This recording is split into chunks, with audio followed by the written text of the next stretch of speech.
Bonjour à tous et bienvenue dans la Taverne du Gamer. Je suis Kira, accompagné cette semaine de Sid. Bonjour Sid, comment vas-tu? Bonjour Kira, bonjour à toutes et à tous, ça va très bien, merci beaucoup. J'ai pu avancer dans les jeux que j'avais en cours, donc je suis assez content.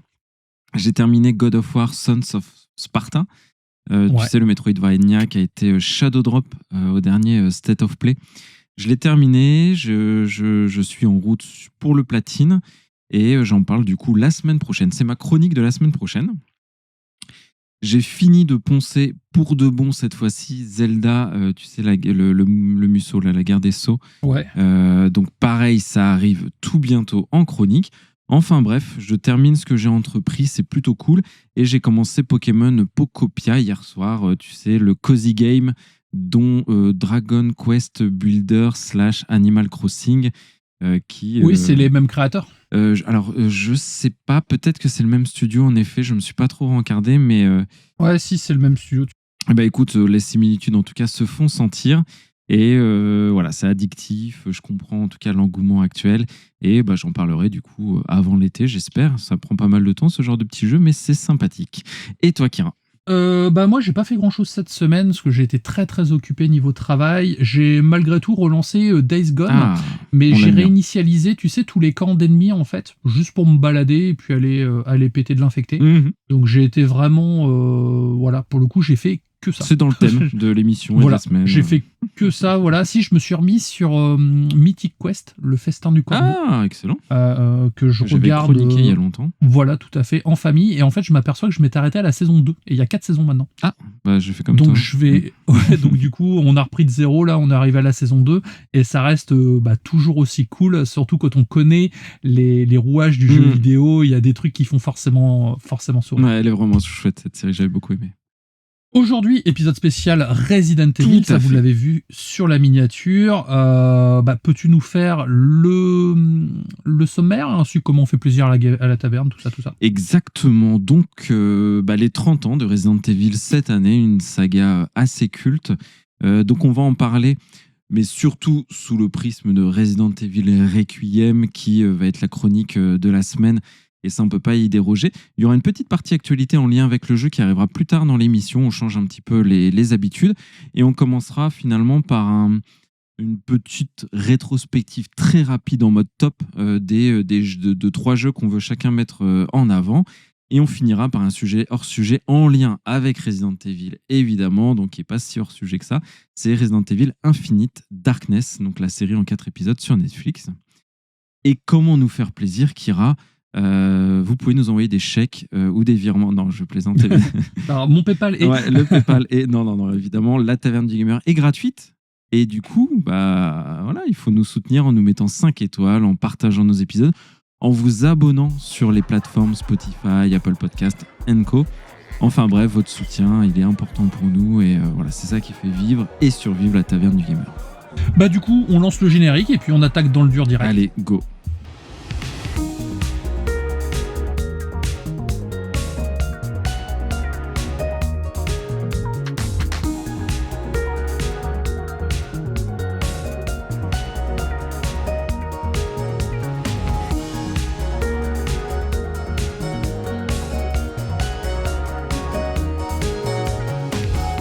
Commençons par notre top 3 Resident Evil. Alors, ça sera pas une chronique par jeu, sinon ça sera une émission de 2 heures et c'est pas le but, clairement, on n'a pas le temps.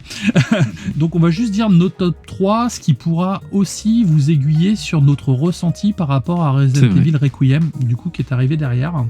Je vais te laisser commencer. On va faire différemment. Tu vas donner ton numéro 1, puis ton numéro 2 et ton numéro 3. Ok. Donc, je commence par le préféré. Voilà, tu commences par ton préféré, et comme ça permettra d'avoir une valeur étalon. Et j'égrène les 3, d'accord, ok. Voilà. Donc mon préféré, moi il n'y a pas grande surprise. Il n'y a pas grande surprise peut-être, je sais pas, mais ceux qui me connaissent en tout cas savent que c'est un de mes jeux de cœur que j'aime le plus, tous jeux vidéo confondus. C'est Resident Evil Rebirth, mon top 1. Sorti sur GameCube en 2002. Et qui est finalement le remake, c'est même tout à fait un remake de la version 96 du jeu, qui conserve les plans précalculés, etc., pré-rendus, Voilà, c'est extrêmement beau à regarder et il y a toute la partie survival que moi j'aime beaucoup avec la contrainte de la caméra, des munitions, des ennemis. Et ça, je le précise parce qu'on en parlera peut-être un petit peu avec Requiem, les Christmas Heads qui bouleversent un peu les habitudes qu'on a dans le jeu, à savoir ces zombies qui, à un moment, tu sais, si tu les crames pas, reviennent en mode un peu énervé. Et ça, il y a une résonance évidemment un petit peu avec Requiem.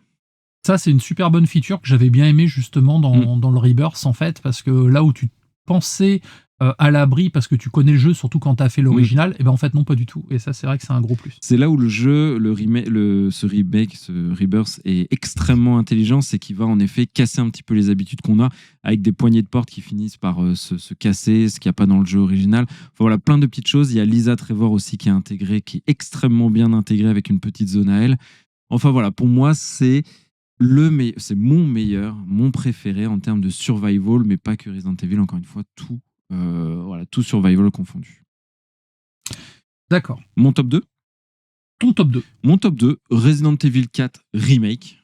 Bon, voilà, chef-d'œuvre. Parmi les chefs-d'œuvre, un excellent remake là aussi. Donc ça fait 2 remakes quand même en top. Qui est le versant plus action de Resident Evil que j'adore avec son level design, le château. Voilà, tout un tas de choses que j'aime beaucoup. Et la transposition, du coup, l'évolution des zombies en infectés en Europe de l'Ouest. C'est en Espagne, voilà, les plagas, tout ça. Ouais. Donc j'aime beaucoup. C'est un excellent jeu et c'est le prime de Léon. Enfin voilà, c'est là je trouve que Léon vraiment s'est forgé une stature dans le monde du jeu vidéo. Et mon top 3 est original, Kira. Il est original ce top 3 parce que je voulais un top 3 un peu différent de c'est Survivor. Non, c'est pas Survivor. C'est Resident Evil Deadly Silence. Est-ce que tu te souviens de celui-ci ? C'était un jeu sur DS de mémoire ? Tout à fait. Bon, c'est évidemment pas le meilleur jeu qui existe au monde de Resident Evil, mais je pense que j'aurai très peu d'occasion d'en parler, donc je l'ai glissé dans mon top. Mais c'est l'histoire de. Voilà, c'est une nouvelle adaptation de encore Resident Evil 1, donc ça montre en même temps au travers ce top voilà l'affect que j'ai en particulier pour ce premier jeu. Et c'est en effet une mouture, un portage du premier Resident Evil, donc de 96, mais sur la DS, sur la Nintendo DS. Et d'ailleurs, c'est Deadly Silence, c'est DS, les initiales, donc ils ont fait ça pour pas mal de jeux. Ça colle. Ouais, ça colle. Il y avait Dawn of Sorrow pour Castlevania, donc DS aussi. Et c'est très malin. C'est un excellent remake, portage, où on pouvait passer en vue subjective au moment des combats et tu tapais les zombies avec ton stylet. C'était assez rigolo. C'était plutôt bien fait et ils avaient intégré un tas de défis que ton écran tactile pouvait mettre. Enfin là, tu mettais à profil l'écran tactile et je le trouve sous-coté. Je trouve que c'était une adaptation très intelligente et c'est surtout un des jeux que j'ai le plus joué. Donc c'est dans mon top, si tu veux, le côté un peu plus nostalgique là qui parle, où je l'avais speedrunné.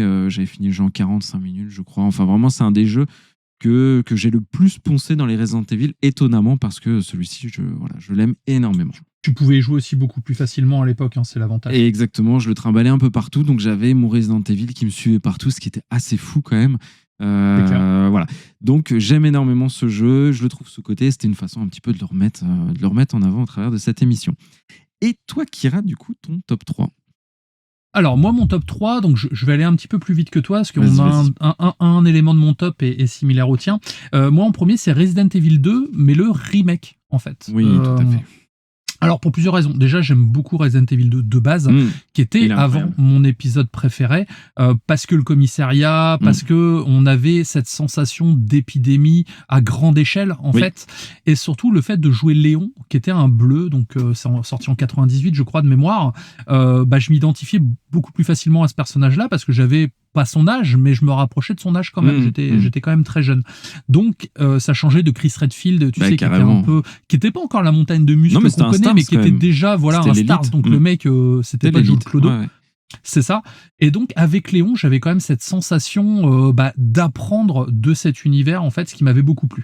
Et quand le remake du 2 est sorti, ça a lié ce que moi, je préfère dans les Resident Evil, c'est le côté vu à la troisième personne de dos, en fait. Donc, le côté un peu plus action. Et surtout, c'est une manière différente de te présenter le jeu, en fait.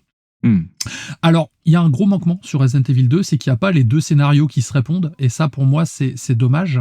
Néanmoins, je passe un excellent moment dessus, parce que maintenant, j'ai beaucoup de mal à jouer aux anciens Resident Evil, parce que le gameplay me convient plus, tout simplement. Je peux tout à fait comprendre, c'est la maniabilité de tank, un peu rigide à l'ancienne. C'est ça, complètement. Mais le remake est incroyable, mais comme tu l'as dit, c'est en effet c'est dommage qu'ils aient zappé le système qui s'appelle d'ailleurs le zapping system, qui permettait d'avoir une sorte de cause à effet d'une run à l'autre, entre la run A, la run B.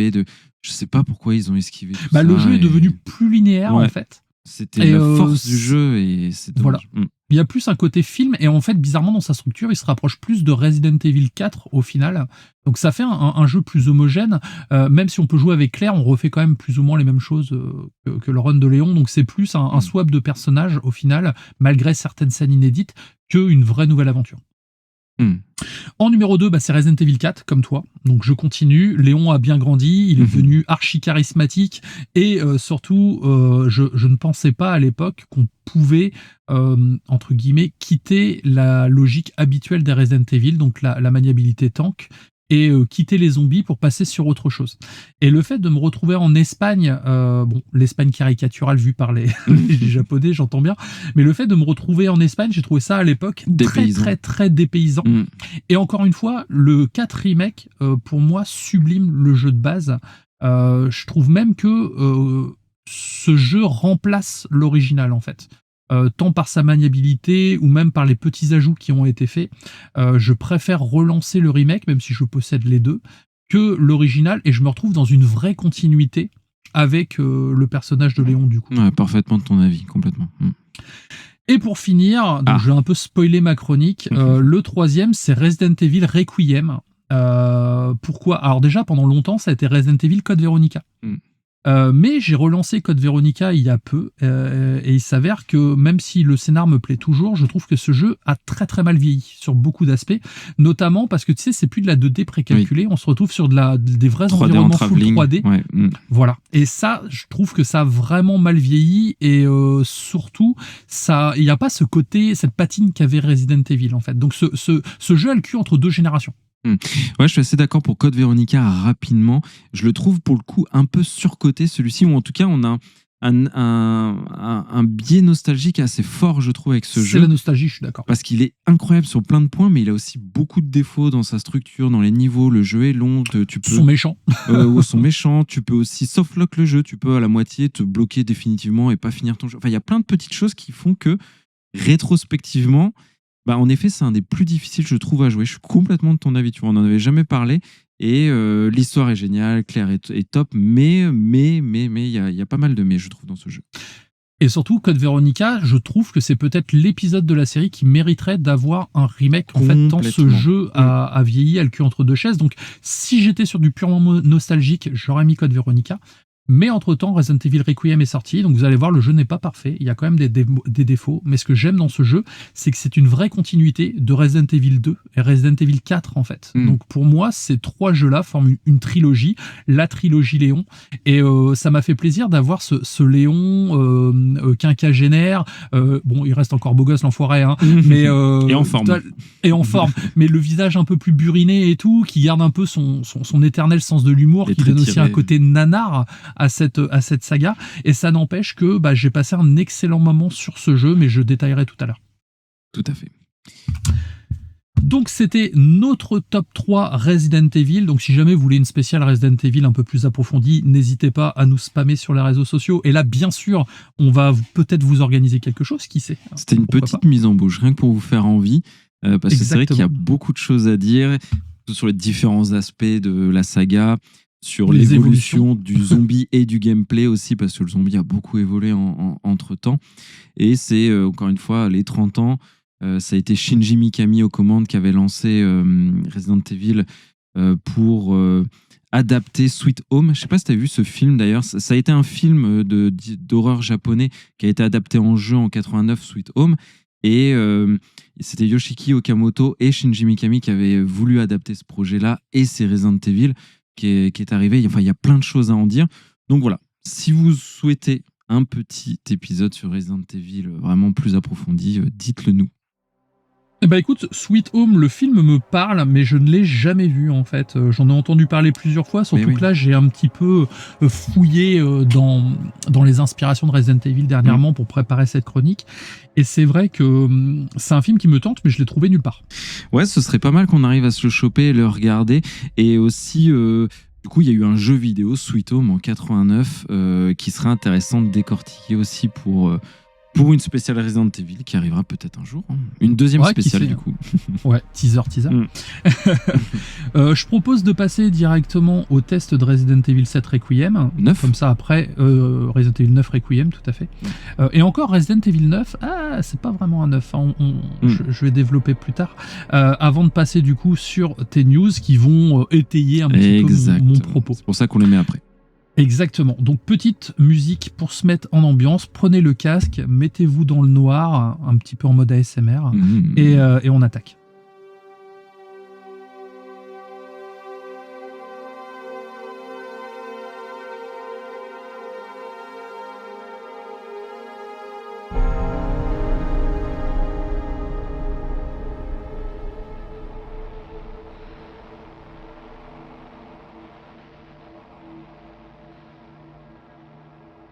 Nous sommes en 2026, Sid. Tu te rends compte? Déjà, ça passe. Déjà. Ouais. Et qu'est-ce que c'est en 2026? 2026, tu l'as dit tout à l'heure, Resident Evil a fêté ses 30 ans.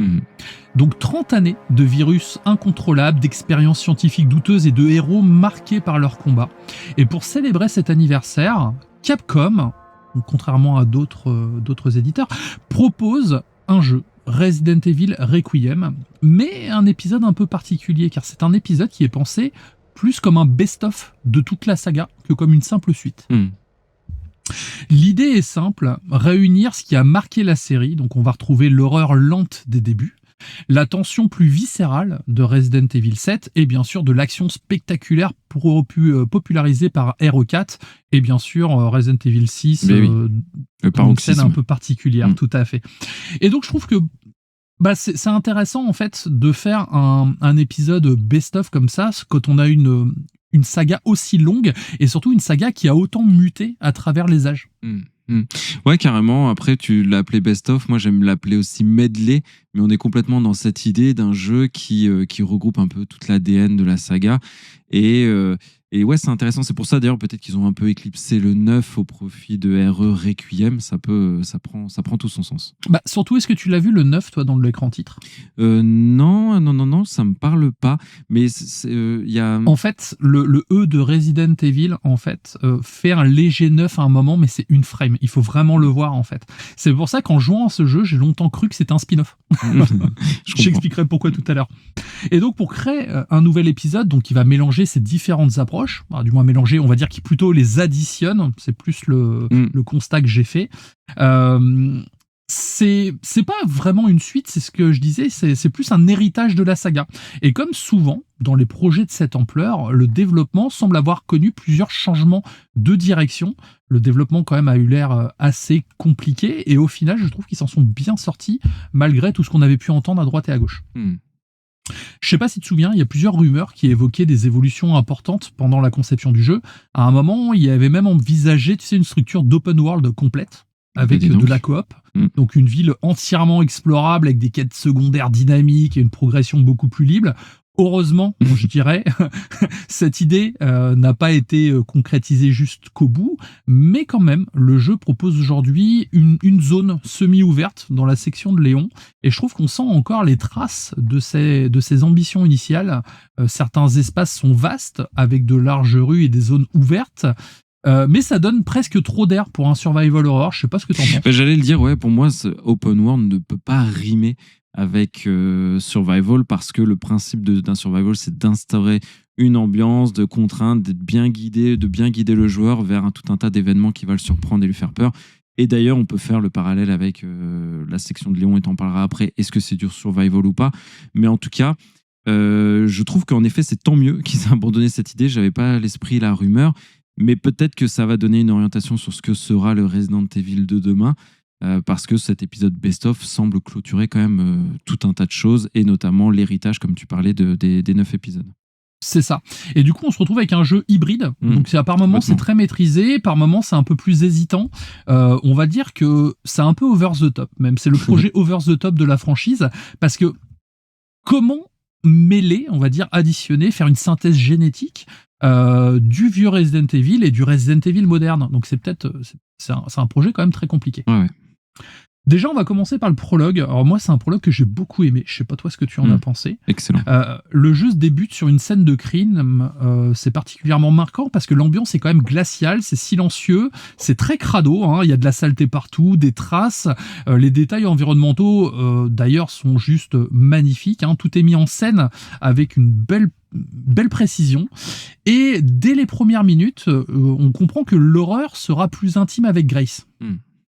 Ce prologue donne direct le ton. La tension, c'est lent, ça s'installe progressivement, et il y a un côté vraiment un peu Resident Evil 7 au final. Ouais, complètement. C'est très viscéral, quoi. Tu vis vraiment l'instant, c'est assez intimiste. Ça te renvoie à des peurs très fondamentales, tu vois, la peur du noir, la peur d'être surpris, la peur de machin. Et c'est assez, je le trouve comme toi très très réussi ce prologue. Bon, je l'ai dit tout à l'heure, l'histoire repose sur 2 personnages. On a Grace et Léon S. Kennedy, le GOAT. Donc, on les avait bien trop vus quand même dans les nombreuses bandes annonces, faut dire ce qui est. C'est dommage. J'aurais aimé découvrir certaines choses au fur et à mesure du jeu plutôt que de les savoir à l'avance, mais c'est pas grave, j'ai pas boudé mon plaisir pour autant. Ce qui m'a particulièrement marqué, c'est la manière dont les personnages déjà parlent de leur passé. Encore une fois, on a cette notion d'héritage. Les événements de la saga ne sont pas oubliés, ils continuent de peser sur eux. Léon, c'est plus le jeune policier idéaliste, il est fatigué, il est marqué par ce qu'il a vécu. Et c'est là qu'une comparaison m'est venue assez naturellement. Ça m'a beaucoup fait penser à Metal Gear Solid 4.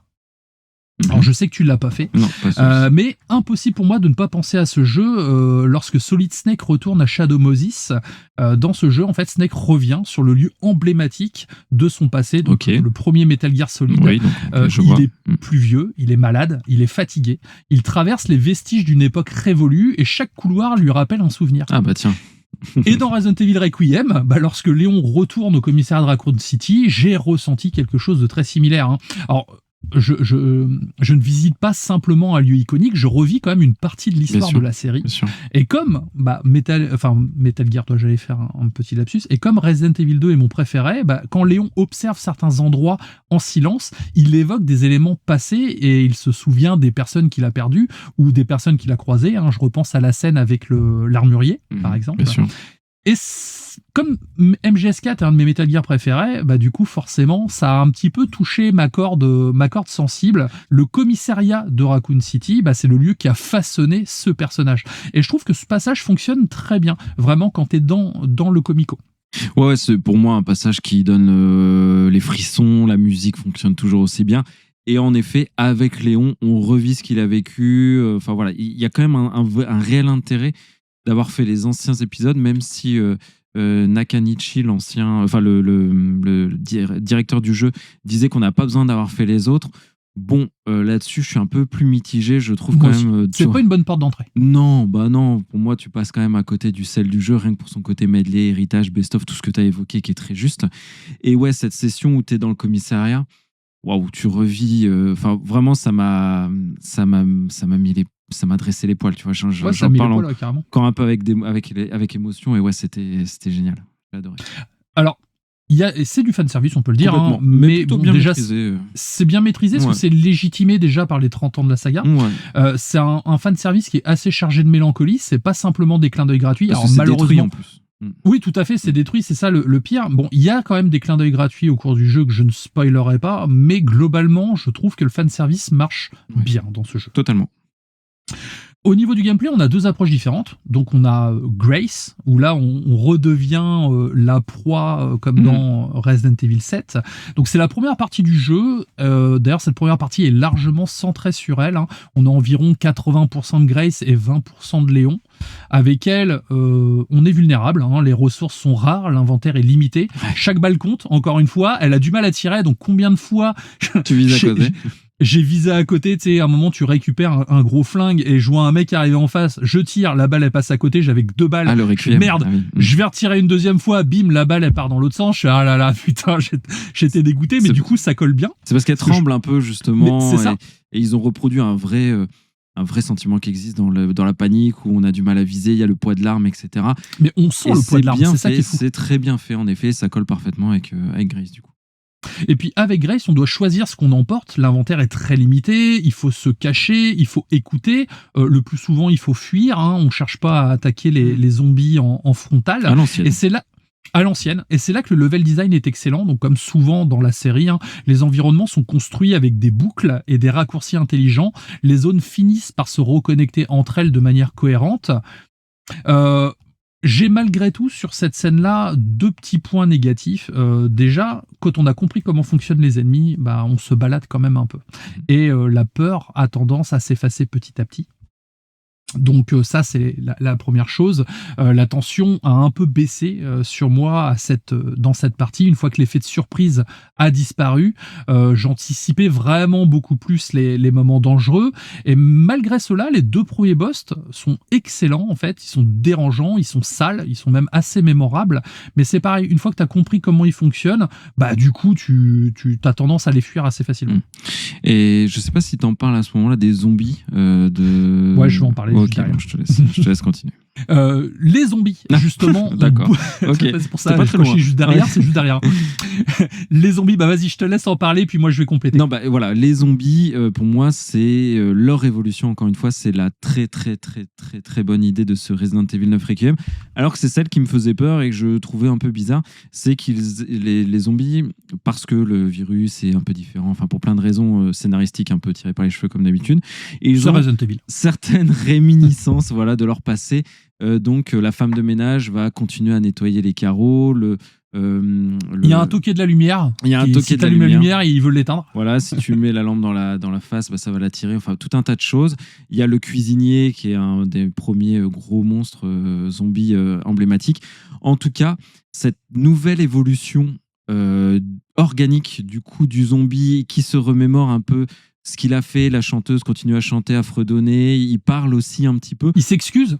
Excusez-moi, tu sais, quand ils t'attaquent, des fois, moi, il y en a un qui sont excusez-moi, tu vois, et puis ils continuent à t'attaquer, ou désolé, tu fais, wow, la vache, c'est très dérangeant, c'est très bien fait, c'est pour moi une des belles surprises, là où, encore une fois, c'était un élément qui me faisait un petit peu peur, et on voit une nouvelle façon de réinventer encore le zombie, avec toutes les étapes dans lesquelles ils sont passés dans la saga, et voilà, pour moi, c'est le coup d'éclat de ce Resident Evil 9 Requiem, qui, malheureusement, s'efface dans la deuxième partie, alors que dans toute la première, c'est très présent et très bien fait. Justement, en fait, le truc, c'est que ça s'efface parce que c'est pas les mêmes zombies. Du coup, dans la deuxième partie, on retourne à Raccoon City, c'est des vieux zombies, tu les regardes, ils sont tout décharnés et tout, et là, on est plus dans des zombies à l'ancienne, en fait. Au début de Requiem, c'est des zombies tout propres, tout neufs, et surtout, c'est, comme tu dis, un nouveau variant de virus. Propre dans le sens où ils ont encore de la chair, quoi. Oui, bien sûr, bien sûr. Et du coup, là-dessus, moi aussi, ça m'a fait forte impression parce que comment faire évoluer le zombie à notre époque où on en a bouffé à toutes les sauces, il y a ce côté qui est, on va dire, qui est beaucoup plus erratique qu'avant. Et même si on arrive à anticiper quand même assez facilement quand on comprend, je me suis laissé surprendre par moments où je pensais qu'il allait à droite, il est allé à gauche, ou alors il s'est retourné d'un coup. Et c'est vrai qu'on a plus cette sensation d'imprévisibilité. Ouais, et puis ça les rend uniques. Là où le zombie est de la chair à canon assez uniforme, voilà, on est là pour les défourailler. Finalement, on se souvient un petit peu de tous, tu vois. Le cuistot, enfin, on les a cités parce qu'on s'en est rappelé, et c'est un petit peu la force du coup de cet élément de game design. Tu vois, le zombie qui chante, moi, ça m'a fait penser à un des personnages, un des méchants de Resident Evil 8. Et quand je l'ai vu de loin, je l'ai entendu chanter, je me suis dit putain, c'est un boss. Et j'ai eu trop peur d'avancer dans cette pièce parce que je savais que j'étais pas équipé avec Grace. Et du coup, j'ai passé mon temps à essayer d'esquiver la pièce quand au final, quand je l'ai vu, je l'ai one shot en fait. Donc tu vois, ça a créé quelque chose en moi, tu sais, via justement mon passif de joueur. Ouais, ça casse nos je me habitudes. suis dit tiens, ça c'est couillu, tu vois. Il y a un système que j'ai pas trop aimé dans le jeu en fait, enfin que j'ai trouvé cool mais que j'ai pas trop aimé en fait, plus pour la cohérence de l'univers. Tu sais, c'est le système pour récupérer du sang pour fabriquer des objets.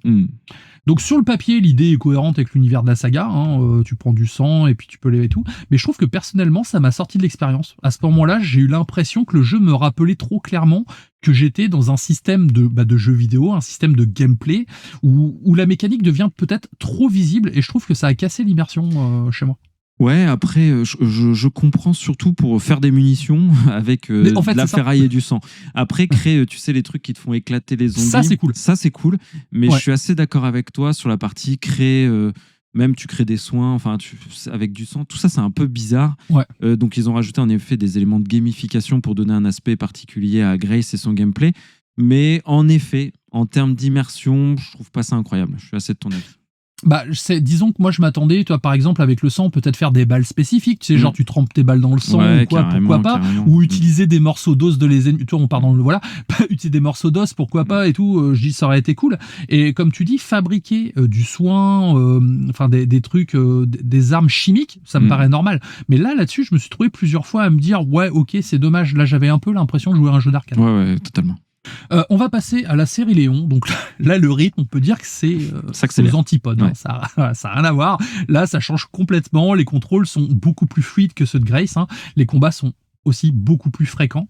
Avec Léon, tu as un char d'assaut ambulant. Hein. Tu te sens quand même beaucoup plus capable d'affronter des ennemis.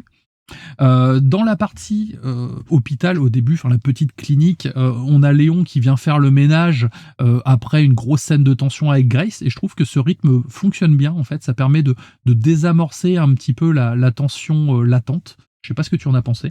Alors ça désamorce en effet quand il y a ces petites alternances qu'il y a au début où tu es à fond dans Grace, tu passes sur Léon, tu repasses sur Grace. Elles sont pas très longues hein, d'ailleurs avec Léon, c'est vraiment de la petite, c'est vraiment histoire de se dire allez défoule-toi mec. Ça c'est plutôt bien en effet, ça décharge. Tu vois, tu voilà. Évacues la tension. Après quand il y a la grosse scission au milieu du jeu, voilà, je trouve ça assez flagrant. T'en parleras peut-être un petit peu après, donc je dis pas tout. Juste après. Voilà, bon. Franchement, des raccords. Hein, ah non, mais t'as vu ça un petit peu. Hein. Et bah oui, donc juste après, t'as le fameux retour à Raccoon City dans cette zone semi-ouverte. Donc en soi, sur le papier, ça fonctionne bien. Hein, faut dire ce qui est. Le gameplay est hyper agréable. On va retrouver, comme pour la partie clinique, les petits raccourcis, des échelles abaissées à certains endroits, certaines petites déviations, des petites mécaniques, comme par exemple mettre de l'essence dans un générateur groupe électrogène pour pouvoir ouvrir une grille. Donc, sur le papier, ça fonctionne bien. On peut explorer... on va dire, on peut choisir nos objectifs. On a 3 objectifs et on peut choisir lequel on fait en premier. Donc, sur le papier, encore une fois, ça fonctionne bien, mais bah là, pour le coup, il n'y a plus du tout de survival horror. Hein. Là, on est vraiment dans quelque chose de plus bourrin, de beaucoup plus frontal. On est en plein soleil. On est vraiment dans une partie très chargée en fanservice. C'est souvent efficace, mais c'est parfois un peu trop appuyé. Certains personnages réapparaissent sans réelle nécessité narrative. Hein. L'un d'eux adopte même un look assez extravagant. Si je puis dire. C'est peu dire.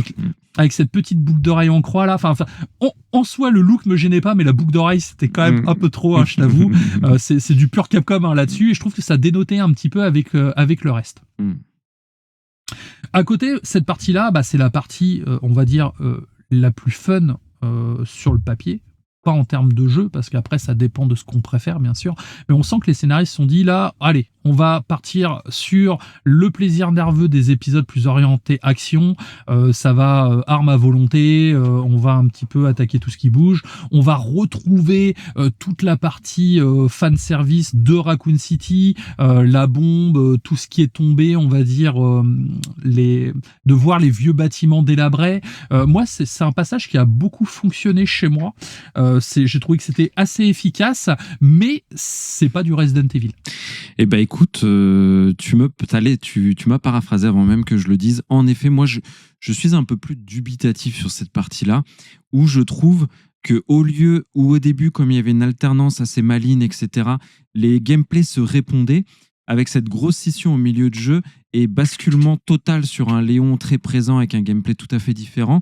Je trouve que les deux gameplays se répondent moins et presque se confrontent. Et c'est pour ça que beaucoup de joueurs disent « Moi, je préfère plutôt la première partie, moi, je préfère la deuxième ». C'est là que finalement, les sensibilités de chacun rentrent parce que je trouve qu'ils ont moins bien réussi à lier les deux. Et moi, du coup, cette deuxième partie, je ne peux pas m'empêcher de la comparer avec Resident Evil 4 Remake, qui est pour moi le prime, le summum de ce que fait Léon. Et toute cette partie-là, et je trouve moins bonne. C'est Resident Evil 4 en moins bien. Voilà, c'est tout Resident Evil 4 en moins bien, moins bon level design, moins bons ennemis, moins bonnes énigmes, etc. Donc voilà, néanmoins, je nuance tout de suite ce que je dis, c'est très bien, ça fonctionne, c'est cool, etc. Mais j'y suis moins sensible et encore une fois, le lien avec la partie Grace, je l'ai moins ressenti. On vit vraiment presque 2 jeux en un, alors qu'au début, le jeu liait bien l'ensemble et c'est un peu moins réussi, je trouve, à partir de cette partie 2, quoi. Bah, c'est exactement ce que je t'ai dit. Quand je suis arrivé à ce passage-là, je t'ai dit putain, j'ai plus l'impression de jouer au même jeu en fait. J'étais vraiment parti sur quelque chose de très différent. Et j'ai senti que c'était un peu le passage obligé du titre. Comme t'es tout seul avec Léon, ils t'ont rebalancé tous les poncifs de la saga. Et c'est encore une fois, c'est pour ça commencer Resident Evil par Requiem. Je pense quand même que c'est passé à côté de beaucoup d'affect sur cette partie-là parce que ça devient plus un shooter générique à ce moment-là. Ouais, complètement. Parce que ce qui fait que ça marche, ça reste quand même notre affect avec la saga. Bah oui. Donc pendant ce passage-là, nous n'avons pas Grace. Grace est partie aux champignons, hein, du coup. Elle est aux champignons. Voilà, et Grace revient dans un dernier acte qui est très différent, où là on a plus du 50-50. Oui. 50% Léon, 50% Grace. Ouais. Voilà, un endroit que je vais pas spoiler, en fait, qui est beaucoup plus exigu. En revanche, moi, c'est ce qui m'a le plus déçu dans le jeu, pour le coup. Parce que j'ai eu un gros sentiment de déjà-vu. Et j'ai eu cette sensation, donc je veux vraiment pas trop en dire en fait, mais le jeu se termine sur une escalade assez classique pour la série, un environnement très attendu, les révélations qui tombent au bon moment, et je trouve que c'est dommage, parce que c'est quand même le 3e Resident Evil consécutif où le dernier acte me laisse un peu sur ma faim en fait. Le jeu commence toujours par quelque chose de plus intime, presque psychologique, et finit par retomber dans une conclusion toujours plus... nanardesque. Voilà, nanardesque, plus générique, ou encore t'as des retours de personnages, dont un pour le coup qui a servi à rien. Un boss qui arrive, je le vois, je fais « Ah yes, cool !» Et je l'ai one-shot, mais vraiment, je l'ai first try en 2 minutes, quoi. Le machin, je lui ai pas laissé sa chance. Et du coup, je me suis dit « Bah merde, en fait, ça aurait pu être n'importe qui. » Bah ça m'aurait pas gêné. C'est moins iconique, en effet. Il y a donc tout un medley de boss aussi qui reviennent, comme une sorte de petit boss rush c'est ça, de Resident Evil. On enchaîne 3-4 à la suite. Ouais. Sans dire lesquels, évidemment, mais voilà, c'est étonnant parce que ça a le sentiment quand même à la fin de tirer un peu en longueur, alors que le jeu n'est pas long, le rythme est bon, la durée de vie est bonne, tout est cool, vraiment. Mais cette partie à la fin m'a laissé aussi un peu circonspect sur certains aspects que je ne spoilerai pas. Mais sur le final, ouais, je suis comme toi. Je suis un peu mi-figue, mi-raisin. Et concernant le final, donc je vais pas spoiler, il y a 2 fins. Oui. Il y a une bonne fin et une mauvaise fin. Ça, c'est sympa, ouais. C'est sympa, mais moi, j'ai préféré la mauvaise fin. Tu vois. Ah ouais, c'est rigolo. Ouais, déjà, je trouve que c'était la suite logique par rapport au choix de Grace, par rapport à quelque chose qui se passe dans le jeu. Je vois ce que tu veux dire, oui. Mais surtout, dans le jeu, à aucun moment, j'ai eu peur pour les personnages. À aucun moment, je me suis dit, bah tiens, il risque de mourir. À aucun moment, je me suis dit, ah tiens, il risque d'avoir un problème. J'ai suivi le jeu, mais tu vois, le fameux tout est bien qui finit bien, je m'attendais quand même à ce que ça arrive. Et moi, la première fin que j'ai choisie, du coup, c'est la fameuse fin négative. J'ai fait ça aussi. C'est ma première fin. Et quand cette fin est arrivée, je me suis dit, purée, mais c'est couillu, quoi. Je fais, c'est d'une violence, en vrai. Et je me suis dit, bah ouais, mais carrément, quoi. Et du coup, quand j'ai lancé la vraie fin, la fin canonique, bah là, moi, j'ai été déçu. Parce que, mine de rien, t'as encore une bonne heure de jeu, 3/4 d'heure de jeu derrière, t'as un gros boss qui est pas super foufou, et t'as cette fin très cliché du cinéma hollywoodien, même si je puis dire, mais pas du bon cinéma hollywoodien, toi, le côté très années 90, too much. Mais c'est très représentatif de ce qu'est Resident Evil Requiem. Déjà, c'est rare qu'on ait 2 fins, je crois qu'à part... Sur le CD. Ah si, il y a plusieurs fins quand même dans le 1 en fonction de ce que tu fais avec Chris, etc. Les CD, tout ça.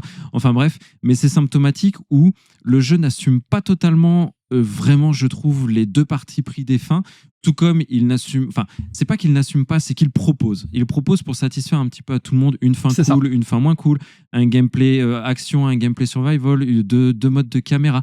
Bref, et il le dit encore une fois beaucoup, le réalisateur, c'est une volonté, c'est pas avoir le cul entre 2 chaises, c'est plutôt vraiment avoir la volonté. Ils ont voulu en proposer pour faire plaisir à tout le monde, pour que tout le monde y trouve son compte. Et ça, en fonction des gens, ça fonctionne plus ou moins. Moi, j'aime bien quand les jeux et les développeurs prennent un parti pris très franc et qu'ils l'assument jusqu'à la fin. Néanmoins, voilà, c'est ça le mérite d'être là, et pourquoi pas. Enfin, moi, je comprends en tout cas l'intérêt d'avoir fait ça. Après, ce jeu m'a un peu fait penser à un buffet à volonté, où Oui, tu oui, vas totalement. picorer tout ce qu'il y a. C'est certes pas de la grande gastronomie, mais ça reste, malgré tout, ça fait le taf. Et Oui, surtout, oui, ça reste oui. vraiment dans la continuité, parce que pour un vieux fan de la saga, quand t'as fait le 2, le 4, et que t'es attaché à un personnage, pour fêter les 30 ans, je pense que c'est une bonne idée. Alors, je vais donner un mauvais exemple, mais ça m'a fait penser à un James Bond qui était sorti il y a quelques années, qui s'appelle Mourir peut attendre. Donc le James Bond est très mauvais, hein. Mais c'était pour je crois que c'était pour les 40 ans de la saga qu'il l'avait sorti. Ce film enchaînait pas mal de scènes des anciens James Bond comme un menu Ok. best-of en fait. Ouais, voilà. Donc autant au cinéma ça marche pas très bien parce qu'il y a vraiment la comparaison directe, autant manette en main en fait on arrive à retrouver certains feelings et certaines sensations des anciens jeux. Mm. Le jeu innove hein, par moment, on le disait tout à l'heure avec le truc du sang ou avec 2-3 séquences un petit peu plus touchy. Ça n'empêche que c'est plus un épisode vraiment, moi je le vois plus comme un spin-off en fait pour faire plaisir à tout le monde qu'un vrai Resident Evil 9. Et même à un moment je me suis dit ils vont changer Requiem par Révélation 3, tu vois. J'étais parti là-dessus tant Surtout que c'est le même jeu, réalisateur. bah, voilà, et tant le jeu fonctionne sur l'affect qu'on a avec les personnages. Ouais. Au niveau de la technique, donc graphiquement le jeu est magnifique, hein, on est d'accord. Les environnements intérieurs sont superbes, hein, les jeux de lumière, les ombres dynamiques, il y a pas mal d'effets volumétriques. L'atmosphère aussi est très très réussie. Le RE Engine tient encore vraiment la route, hein. Incroyable. Néanmoins, je trouve que dans certaines cinématiques, surtout les cinématiques au cœur du FBI, tu sais, en plein jour, on sent quand même qu'il commence à accuser son âge, surtout sur les animations faciales. Je sais pas ce que tu en as pensé. Ouais, après moi ça va, franchement j'ai trouvé le jeu vraiment très beau, je trouve le RE Engine assez impressionnant. C'est peut-être en effet sur les visages qui s'en sort un peu moins ou les expressions faciales, surtout que les standards ont quand même vraiment beaucoup évolué, on pense à tout un tas de jeux qui font ça incroyablement bien, mais c'est bluffant. Enfin, Capcom ont de l'or entre les mains avec ce moteur. Surtout s'ils le boostent et qu'ils améliorent la partie, comme tu dis, visage. Parce que c'est un peu ce qui m'avait choqué sur Pragmata. Je trouve que les visages sont quand même assez moches. Bon, la gamine, c'est un robot, donc tu dis ok, pourquoi pas. Mais je trouve les visages assez moches. Et c'est dommage parce que c'est quand même ce qui permet tu sais, d'avoir cette sensation de voir des vraies personnes. Par contre, pour tout ce qui est environnement, c'est incroyable. Ouais, jeu de lumière, ombre.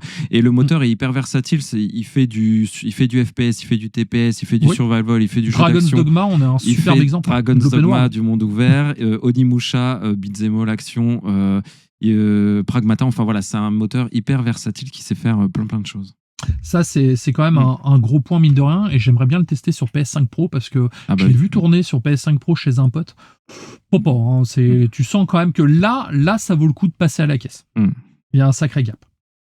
Je vais conclure et je te laisse le mot juste derrière pour faire ta petite conclusion à toi aussi. Ouais.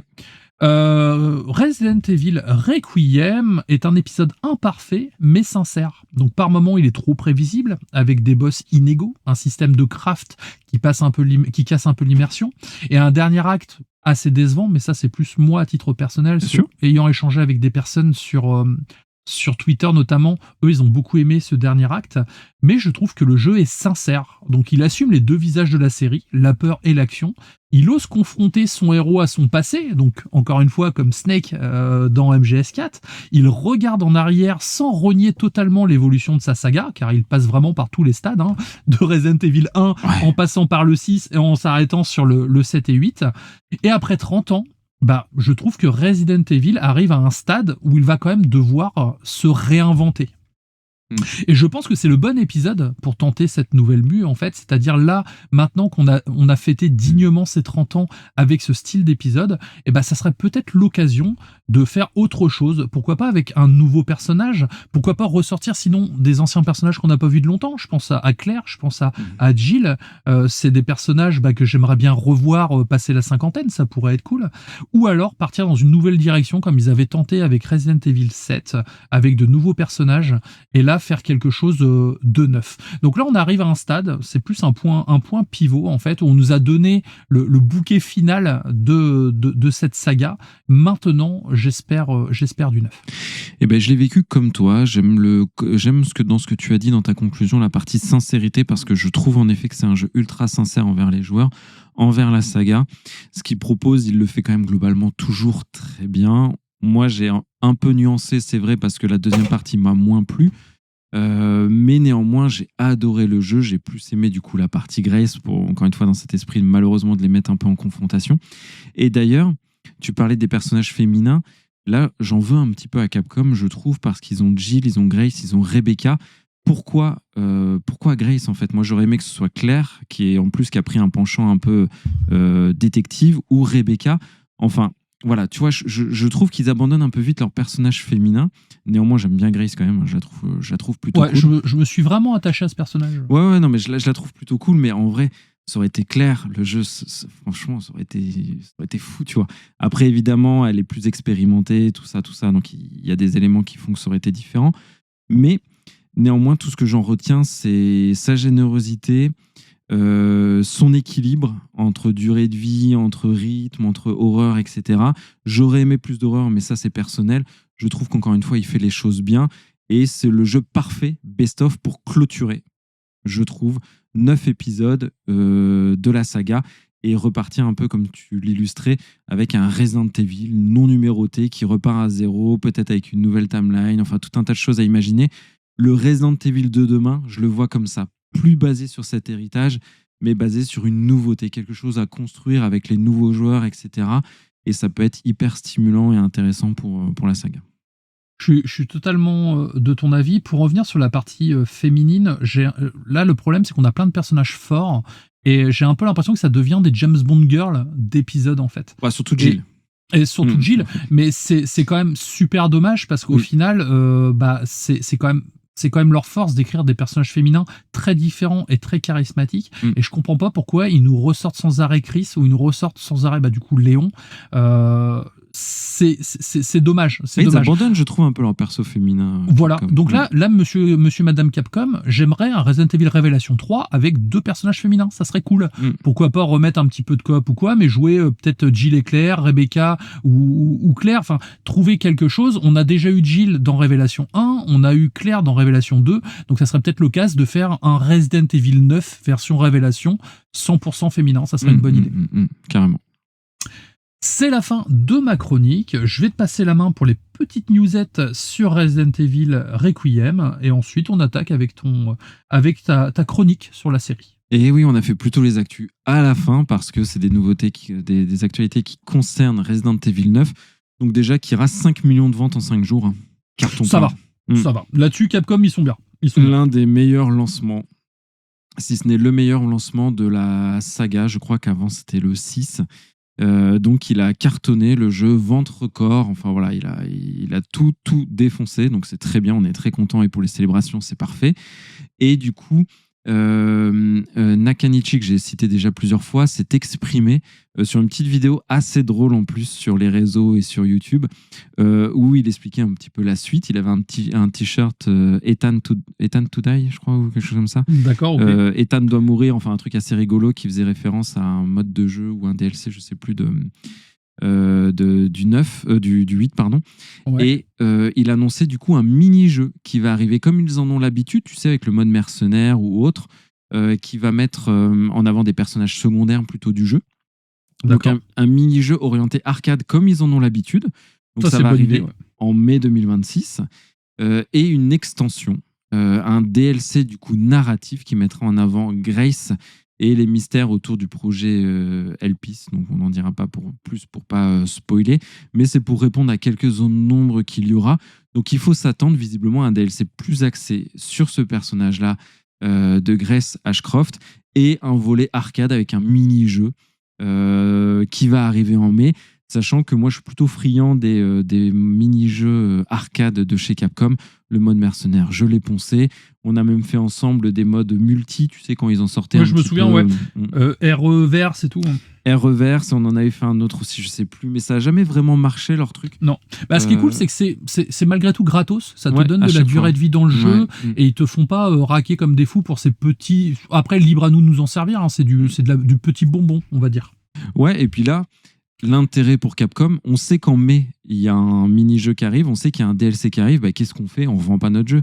Et ça permet d'éviter que les jeux se retrouvent trop rapidement dans les bacs d'occasion sur Vinted, etc. Enfin, c'est vrai. Les bacs d'occasion. Surtout pour un jeu que tu finis en 10 heures, quoi.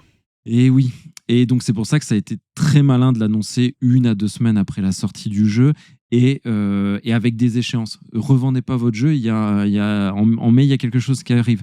En mai, une fois que vous avez fini le jeu, revendez pas votre jeu, il y a un DLC qui arrive. Comme ça, chacun garde son exemplaire et quand pour acquérir Resident Evil 9, il faut l'acheter neuf.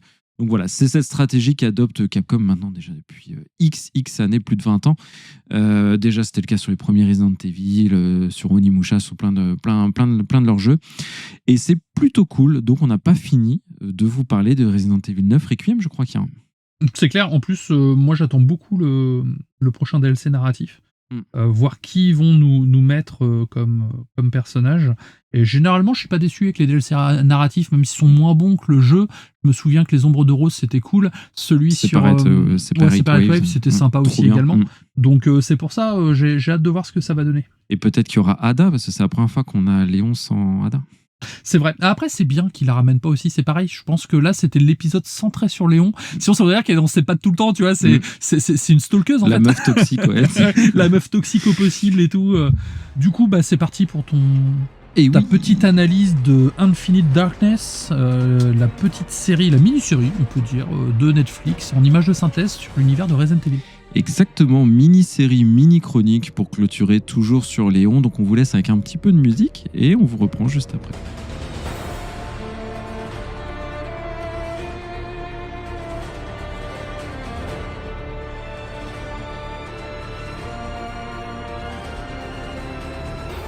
Resident Evil Infinite Darkness 2021 sur Netflix, donc produit par TMS Entertainment et animé par Kebiko, un studio d'animation qui travaille beaucoup pour Capcom, qui a été fondé par Kei Miyamoto, qui a fait aussi d'autres films, plutôt du coup images de synthèse pour Capcom, comme Resident Evil Vendetta. Donc sur ce qui existe en film ou produits dérivés, style animation, etc., il y a à boire et à manger avec Resident Evil. Il y a surtout à boire. Il y a surtout à boire. Et tu bois la tasse, quoi. Et surtout à boire la tasse, en effet. Je me rappelle encore de cette soirée cinéma Resident Evil Retour à Raccoon City, là, ou Bienvenue à Raccoon City. C'était horrible. Ça pique. Ici, Infinite Darkness, je l'ai regardé un petit peu par défaut pour animer cette chronique, justement parce qu'elle a un gros intérêt. Elle se situe 2 ans après Resident Evil 4, 3 ans avant Resident Evil 5, mais surtout elle s'intègre plutôt bien finalement entre le 4 et le 9. Parce qu'on suit beaucoup Léon quand il a fini de sauver du coup la fille du président dans le 4. Et on a toujours ce lien avec le président où il travaille pour la Maison Blanche. Donc c'est plutôt cool. Et encore une fois, je trouve que ça fait bien le lien entre les deux. Et vous avez seulement 4 épisodes de 25 minutes. Ça se passe vite, un petit film, quoi. Bah ouais, si vous êtes comme nous un peu dans votre phase Resident Evil, Léon, tout ça, c'est parfait en fait. C'est vraiment le bon truc. Donc c'est pour ça que je l'ai regardé. Et de fait, j'ai été un peu surpris parce que je le regardais pour animer encore une fois la chronique, par défaut, vraiment c'est le terme. Et finalement, je suis tombé sur quelque chose de plutôt cool. Déjà, rien que sur l'animation 3D, je n'aime pas ça. Et là, ils ont développé justement, et à l'initiative de Capcom, ils reprennent des modèles 3D, du coup, photogrammétriques, comme il dit, du RE Engine, pour faire justement un lien, si tu veux, entre le jeu vidéo et cette série. Ce qui fait que c'est plutôt joli, on est en terrain conquis, on reconnaît, c'est ce qu'on a l'habitude de voir. Donc ça colle vraiment bien avec les jeux vidéo. Et surtout, ils ont rajouté dans leur technique, ils ont travaillé plus l'aspect des visages, justement, les textures de peau, les vêtements, tout ce qui est texture en fait. Vraiment, je sais pas comment dire, un peu ce qui est palpable presque à regarder, pour ajouter un photoréalisme, ce qui fait qu'on a une 3D qui finalement passe plutôt bien. Là où d'habitude j'aime pas ça, là ça fonctionne bien. Ils ont repris en plus le scan du visage de Edward Badaluta, qui est le mannequin qui prête ses traits à Léon. Ils ont réutilisé sa voix. Quel beau gosse, ce Léon. Ils ont refait de la performance capture. Enfin, ils ont rajouté plein de micro-expressions qui fait que, techniquement, déjà, ça tient la route. Et le réalisateur Eiichiro Asuma disait « Je voulais que le spectateur oublie qu'il regarde de l'animation pour se concentrer sur le suspense politique comme un film du type Les Hommes du Président. » Parce que c'est finalement ça qu'arrive la technique. c'est nous faire oublier le côté 3D. Et je trouve que ça, Kira, c'est pas évident, surtout dans les productions de Netflix où souvent, moi, j'ai du mal à me détacher de cet aspect 3D. Là, Ouais, moi ils ont aussi. réussi. Moi, je suis comme toi, la 3D, c'est vraiment pas ma cam. Et j'ai de plus en plus de mal, tu sais, à la 3D lisse. Moi, maintenant, Ouais. j'aime bien la 3D quand elle est texturée. En fait, depuis que j'ai vu Spider-Verse, une 3D lisse, en fait, ça m'impressionne plus. Je vois là, ils ont montré la bande-annonce du prochain Mario. Bah, c'est tout lisse, en fait. Et c'est bête, mais maintenant, j'aime bien quand il y a un effet peut-être crayonné ou quoi. Alors, certains disent que c'est un peu de la fraude parce que ça copie le design 2D. Mais moi, je trouve ça a un certain charme et ça matche beaucoup mieux avec ma sensibilité. En tout cas, là, tu vois, c'est ce que cette technique permet, c'est de s'extraire de cette partie 3D. Je trouve que c'est très bien. Ouais, c'est bien, c'est une bonne idée. Et en plus, le producteur, il dit, lui, que le défi était plutôt d'équilibrer l'action, le spectaculaire, pour faire une série qui, en même temps, a un côté posé, bureaucratique, un peu le House of Cards, si tu veux, de Resident Evil. Ouais. Avec un côté plus politique. Ouais, avec un côté politique, en effet, avec plutôt Claire, du coup, et un côté plus action avec Léon. Et du coup, ça renvoie à quoi? Ça renvoie un petit peu au découpage qu'on vient de faire de Requiem. Et voilà, exactement. C'est pour ça qu'aussi cette petite chronique prend tout son sens. Et en termes de scénario, et aussi, oui, juste pour la partie réalisation, ils font un peu des mouvements de caméra quand Léon il court, tu sais, pour rajouter un mode un peu caméra à l'épaule. Il y a des plans fixes aussi pour rappeler aussi des plans fixes au premier Resident Evil. Enfin bref, c'est plutôt vraiment bien réalisé et toujours dans l'héritage un peu de la saga. D'accord. Donc, la série prend place 3 endroits. D'abord à la Maison Blanche, en mode un peu manoir Spencer, donc plutôt bien, tu vois, plutôt bien trouvé aussi, où il y a une invasion de zombies à la Maison Blanche directement.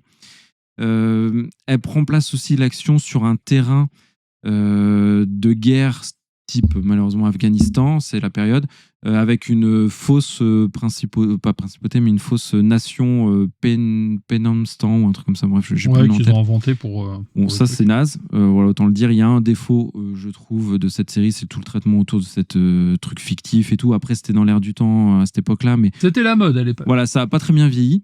Et un fond de guerre froide avec la Chine qui, là, pour le coup, colle plutôt bien. Et donc, on va suivre.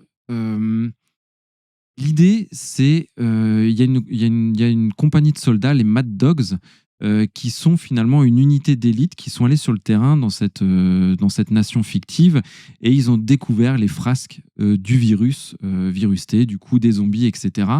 Et il y a une sorte de trahison institutionnelle où l'État est au courant mais va cacher ça. Et les Mad Dogs ont commencé par se suicider petit à petit, sauf un, Jason, et qui lui, du coup, il est vénère. C'est une victime un peu du système, systémique, et il va vouloir se venger. Et en fait, on va avoir ce personnage-là, qui a un trouble post-traumatique tout à fait légitime, parce qu'il a vu ses potes mourir, et en plus, il a vu des zombies, etc. Donc il y a de quoi être un peu traumatisé. Il est le moteur de haine, tu vois, de la série. Et à côté, tu as Léon, qui est au service plutôt de l'État et du président. Et t'as Claire qui, elle, est dans une ONG, un peu comme là où avec Terra, je sais plus. Terra Grigia. Voilà. Où elle est reporter sur le terrain, elle essaie de démanteler les complots, etc., de les mettre en visibilité, de les mettre dans la presse. Et donc, on a cette série qui met en œuvre ces 3 aspects. La partie vengeance, la partie plus corporate de Léon, qui doit malgré tout composer avec le gouvernement tout en faisant en sorte que la vérité explose, mais toujours avec un peu d'ambivalence, tu vois. Un peu de nuance, ouais. Et ouais, un peu de nuance. Et Claire qui, elle, voilà, elle est sur le terrain pour mettre tout ça sur le devant de la scène. Et donc, c'est une série qui fonctionne vraiment bien, qui est très courte, trop courte, parce que finalement, elle a pas mal de choses à proposer en termes de scénario, d'idées. Rapide, ouais. De thèmes, on se retrouve un petit peu, si tu veux, expédié dans tout ça, parce qu'il y a un aspect qui est hyper malin, c'est que la menace bioterroriste du virus, qui est au cœur de Umbrella, qui est au cœur de Resident Evil, elle devient une monnaie d'échange un petit peu géopolitique dans cette série. Ouais, c'est plus international. C'est plus international, et on s'en sert pour faire plier d'autres nations. Donc si tu veux, ça prend un volet un peu international qu'il n'y avait pas forcément dans les Resident Evil ou pas à ce niveau-là, qui est hyper intéressant. Mais ça se rapproche plus de Resident Evil 6 du coup dans le concept, quoi. Complètement. Le côté globetrotter. Ouais, exactement. Il y a ce côté-là, mais par contre c'est court pour en parler. Donc voilà, il y a cette petite cette petite frustration quand même qui a émergé avec moi parce que j'avais envie d'en voir plus finalement pour une série que je rappelle, je regardais un peu par défaut pour animer cette Oui, c'est ça, cette c'est chronique. un peu rushé, quoi. Mais là où je trouve encore une fois que tout s'accorde très bien, c'est Claire Léon, et c'est là que je me suis dit, mais finalement, pourquoi Resident Evil 9 n'est pas Claire Léon? Enfin voilà, on va pas refaire le débat qu'on a parlé tout à l'heure, mais je trouve que tu vois cette scission entre Est-ce les que Claire deux. et Léon sont en couple là? C'est possible, hein. Ah, je sais pas. Moi, j'aimerais bien, je t'avoue. Il est fini par crusher avec Ada, peut-être. Non, Ada, je la vois bien comme une vieille fille avec ses chats à la fin, tu sais, Oh, tellement aïe, elle aïe, était aïe, relou Papo. toute sa vie. Ouais, c'est possible. Il y a quelques fulgurances en plus dans la série, un côté un peu claustrophobique. À un moment, ils sont dans un sous-marin et ils ont inventé des nouveaux monstres qui sont des rats zombies. Et bah, qui fonctionnent plutôt bien, tu vois, qui sortent du ventre, tu vois, des mecs, enfin bref, vraiment des rats zombies un peu dégueulasses, un peu à la Alien. Et ça marche vraiment plutôt bien. Donc en conclusion, j'en ferai pas davantage. Faites-vous votre avis, 4 épisodes, ça va vite quand même de 25 minutes. Ça s'inscrit parfaitement dans ce que je disais avec Resident Evil 4, Resident Evil 9. C'est une belle surprise pour moi. Je m'y attendais pas. On retrouve un Léon au top.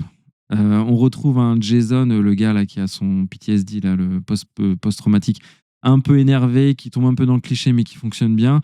On a le laboratoire, on a un petit peu tout, on a le manoir avec la Maison Blanche, enfin bref, tout y est. Ça colle plutôt bien. Donc je vous recommande vivement cette série Infinite Darkness qui est dispo sur... Voilà, et puis comme tu dis, 2 heures, ça permet de prolonger le truc sans partir dans quelque chose de trop long ou une série interminable. Ça permet de continuer un peu l'univers après ce très bon Resident Evil 9. Exactement. C'est donc la fin de l'émission. Est-ce que tu aurais des big up à passer ou des petites subtilités à dire? J'ai des big up que je suis en train de récupérer parce que je ne savais pas préparer. Donc j'ai Creeperman75 qui nous met 5 étoiles parce que oui, c'est le meilleur moyen de nous soutenir. 5 étoiles. Super podcast gaming. Voilà, il aime bien ce qu'on fait. Il y a Alan qui nous a fait un nouveau formulaire sur le site web où il parle de Westeros, il parle de Game of Thrones et Kira, peut-être que tu en reparleras. Je ne sais pas. Est-ce que tu as prévu de reparler de Game of Thrones? Ça ferait plaisir à Alan. Ma chronique de la semaine prochaine, c'est le Chevalier des 7 Royaumes. Donc ça sera justement ma chronique de la semaine prochaine. Et cet été, théoriquement, après la sortie de la saison 3, je prévois un package des 3 saisons de House of the Dragon. À chaque fois qu'Alan réclame quelque chose, on lui fait. Donc il est très bien. Ouais, tu vois, Alan, bon bah voilà, écoute, en fait, c'est lui le boss. C'est lui le boss de la taverne. Magic Papy qui nous a mis 5 étoiles en disant simplement trop bien. C'est un message simple, clair, efficace. Merci beaucoup. On aime bien. Et Maître Shaolin 74, je sais plus si je t'avais cité, mais au pire, tu passes 2 fois. Un vrai plaisir de nous écouter toutes les semaines. Donc merci beaucoup. Il nous a mis 5 étoiles. Et bah merci à toi, c'est adorable. Bah écoute, ainsi se termine l'épisode de la semaine. Je te laisse le mot de la fin et on en a conclu avec Resident Evil. Et bah merci mon cher Kira, ça a été un plaisir de parler de cette saga qui nous tient à cœur tous les deux. C'est assez rare qu'on fait les 2 jeux en même temps, mais là, Resident Evil, ça rassemble. Oui, surtout qu'on n'a pas spécialement les mêmes centres d'intérêt dans le jeu vidéo de base. C'est aussi pour ça qu'on fait plus de jeux dans l'année, parce qu'on joue pas au même en fait. Ouais, c'est un côté pratique. Ouais, c'est clair. Et sur ce, la semaine prochaine, vous connaissez déjà le contenu de l'émission, donc nous n'avons plus qu'à vous dire jouez bien, amusez-vous, prenez du plaisir, allez au cinéma, écoutez de la musique, regardez des livres, j'allais dire. C'est bien de les regarder, mais c'est mieux de les ouvrir et de les lire. C'est mieux de les lire. Ah, il est joli. Il est très beau. Mais sur ce, surtout, prenez soin de vous, dans la bienveillance, la bonne humeur, et on se dit qu'il ira à la semaine prochaine. À la semaine prochaine. Ciao.